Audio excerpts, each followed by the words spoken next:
Hello friends, welcome back. ഇന്ന് ഞാൻ നല്ലൊരു ഹെൽത്തി സലാഡിൻ്റെ റെസിപ്പിയാണെന്ന് കാണിക്കാൻ പോകുന്നത്. വീഡിയോയിലേക്ക് പോകുന്നതിന് മുന്നായിട്ട് ചാനലൊന്ന് സബ്സ്ക്രൈബ് ചെയ്യാം കേട്ടോ. ഞാനിന്ന് ഇവിടെ ചെയ്യാൻ പോകുന്നത് ഗ്രിൽഡ് ചിക്കൻ്റെ സലാഡാണ്. അപ്പോൾ എന്താണ് ഇതിൻ്റെ ഇൻഗ്രീഡിയൻസ് നമുക്ക് നോക്കാം. ഞാൻ ആദ്യം തന്നെ ക്യാബേജ് എടുത്തിട്ടുണ്ട്. ക്യാബേജ് നന്നായി ചെറുതാക്കി അരിഞ്ഞെടുത്തിട്ടുണ്ട്. അതിനുശേഷം ഞാനിവിടെ ക്യാപ്സിക്കം എടുത്തിട്ടുണ്ട്. ഇനിയിപ്പോൾ നിങ്ങൾക്ക് നീളത്തിൽ സ്ലൈസാക്കി അരിഞ്ഞ് കഴിക്കാനാണ് ഇഷ്ടമെങ്കിൽ അങ്ങനെയും ചെയ്യാം. ഞാനിവിടെ നല്ല നൈസായിട്ട് ചെറുതാക്കിയാണ് അരിഞ്ഞെടുക്കുന്നത്. ക്യാപ്സിക്കം ഇതുപോലെ തന്നെ ചെറുതാക്കി അരിഞ്ഞെടുക്കാം. അതിനുശേഷം ഒരു കുക്കുംബർ എടുക്കുക. നമ്മൾ ഉണ്ടാക്കുന്ന ക്വാണ്ടിറ്റി അനുസരിച്ച് നിങ്ങൾ അളവ് മാറ്റാം കേട്ടോ. ഞാനിവിടെ കുറച്ച് ഉണ്ടാക്കണുള്ളൂ, അപ്പോൾ അതിനനുസരിച്ചാണ് ഞാനിവിടെ വെജിറ്റബിൾസ് എടുത്തേക്കുന്നത് സലാഡിന്. അപ്പോൾ കുക്കുംബർ അരിഞ്ഞെടുക്കുക. അതിനുശേഷം ഞാൻ ഇവിടെ കുറച്ച് ഒലിവ്സ് ഇടുന്നുണ്ട്. ഗ്രീൻ ഒലിവ്സ് ഉണ്ട്, അതുപോലെ ബ്ലാക്ക് ഒലിവ്സ് ഉണ്ട്. ബ്ലാക്കും കൂടി ഉണ്ടെങ്കിൽ നിങ്ങൾക്കത് യൂസ് ചെയ്യാം കേട്ടോ. പിന്നെ സലാഡിലേക്ക് നിങ്ങൾക്ക് വേറെ എന്തെങ്കിലുമൊക്കെ ആഡ് ചെയ്യണമെങ്കിൽ അതും ആഡ് ചെയ്യാം. ഇപ്പം ഞാൻ സിമ്പിളായിട്ടുള്ളൊരു റെസിപ്പിയാണ് കാണിക്കുന്നത്. അതുപോലെ തന്നെ ഒലിവ്സും അതുപോലെ തന്നെ അരിഞ്ഞെടുക്കുക. പിന്നെ ഒരു ചെറിയ കഷ്ണം ഓണിയൻ, വൈറ്റ് ഓണിയൻ ഉണ്ടെങ്കിൽ കുറച്ചുകൂടി നല്ലതായിരിക്കും കേട്ടോ. ഞാനപ്പോൾ എൻ്റെ അടുത്ത് വൈറ്റ് ഓണിയൻ ഇല്ല, സാധാ ഓണിയനുള്ളൂ. ഓണിയൻസ് ഇതുപോലെ ചെറുതാക്കി അരിഞ്ഞ് അതിൽ കൂടെ ആഡ് ചെയ്യാം. പിന്നെ ഞാനിവിടെ ലീവ്സ് ലെറ്റ്യൂസ് എടുത്തിട്ടുണ്ട്. ഇതുപോലെ കുറേശ്ശെ എടുത്തിട്ട് നന്നായി കഴുകണം. മഞ്ഞൾ വെള്ളത്തിൽ ഇട്ടിട്ട് നന്നായി കഴുകണം കേട്ടോ. അതിനുശേഷം ഇതുപോലെ ചെറുതാക്കി അരിഞ്ഞ് അതിൽ കൂടെ ആഡ് ചെയ്യാം. അതിനുശേഷം ഞാനിവിടെ ജർജർ എടുത്തിട്ടുണ്ട്.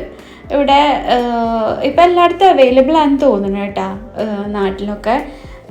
ഇവിടെ നമുക്ക് നന്നായി അവൈലബിൾ ഉള്ളൊരു ലീഫാണ് ജർജർ. അത് മന്തിയുടെ കൂടെയൊക്കെ നമുക്ക് കഴിക്കാൻ കിട്ടും ഇവിടെ. അതിനുശേഷം ഞാൻ കുറച്ച് ക്യാരറ്റ് ആഡ് ചെയ്തിട്ടുണ്ട്. ഇതാണ് ഗ്രിൽഡ് ചിക്കൻ. ഞാനിത് ഫ്രൈ പാനിൽ ഗ്രില്ല് ചെയ്തെടുത്തതാണ്. സാദാ തന്തൂരി മസാലയും അതുപോലെ തന്നെ പെപ്പർ പൗഡറും ഒരു ലേശം ഗരം മസാലയും കുരുമുളകും ഇട്ടിട്ടാണ് ഞാൻ ഗ്രില്ല് ചെയ്തെടുത്തേക്കുന്നത്. ഒരല്പം മഞ്ഞൾപ്പൊടി. ഇനി എല്ലാതും കൂടി നമുക്കൊരു വലിയ മിക്സിംഗ് ബൗളിലേക്ക് മാറ്റാം. അതിനുശേഷം ഗ്രില്ല് ചെയ്ത ചിക്കനും കൂടിയിട്ട് നമുക്കിതിൽ കൂടെ ആഡ് ചെയ്യാം. ഞാനിവിടെ ഹുമൂസ് വെച്ചിട്ടാണ് സെർവ് ചെയ്തത്. നിങ്ങൾക്ക് മയോണൈസ് ആഡ് ചെയ്യാം. എന്ത് വേണമെങ്കിലും നമുക്ക് ഇതിൽ കൂടെ ഡിപ്സായിട്ട് ആഡ് ചെയ്യാം കേട്ടോ. ഞാനിവിടെ ലാസ്റ്റായിട്ട് കുറച്ച് പെപ്പർ പൗഡർ ഇട്ടിട്ടുണ്ട്. അതുപോലെ തന്നെ കുറച്ച് ഒലിവ് ഓയിലും ആഡ് ചെയ്തിട്ടുണ്ട്.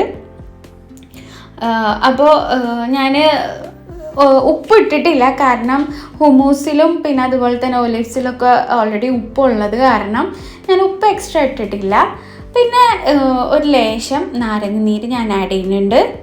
അപ്പോൾ നമ്മുടെ ഹെൽത്തി ആയിട്ടുള്ള ഒരു സലാഡ് റെഡി ആയിട്ടുണ്ട്. എല്ലാവരും ട്രൈ ചെയ്ത് നോക്കാം കേട്ടോ. ഇപ്പോൾ വൈറ്റ് ക്യാബേജ് പിന്നെ ഒരു പേർപ്പിൾ ടൈപ്പ് ക്യാബേജ് കിട്ടും, അത് ആഡ് ചെയ്താൽ നല്ലതാണ്. അതുപോലെ ഒരുപാട് വെജിറ്റബിൾസ്, സലാഡ് വെജിറ്റബിൾസ് ഉണ്ട്, അതൊക്കെ ആഡ് ചെയ്തിട്ട് നിങ്ങൾ ഹെൽത്തി ആയിട്ടിരിക്കുക, എപ്പോഴും ഹെൽത്തി ആയിട്ട് കഴിക്കുക. Keep watching. ഞാൻ ഒരുപാട് വീഡിയോസ് ഇതിൽ ആഡ് ചെയ്യുന്നതാണ്, ഇതുപോലെ ഹെൽത്തി സലാഡ്സൊക്കെ. അപ്പോൾ എല്ലാവരും എൻ്റെ ചാനൽ സബ്സ്ക്രൈബ് ചെയ്യുക. മറക്കാതെ എല്ലാ വീഡിയോസും ഒന്ന് ചെക്ക് ചെയ്ത് നോക്കുക. വ്ളോഗിൻ്റെ വീഡിയോസൊക്കെ ഉണ്ട്. തീർച്ചയായിട്ടും ഇഷ്ടപ്പെട്ടാൽ ലൈക്ക് ചെയ്യുക, ഷെയർ ചെയ്യുക, കമൻറ്റ് ചെയ്യുക. Keep watching.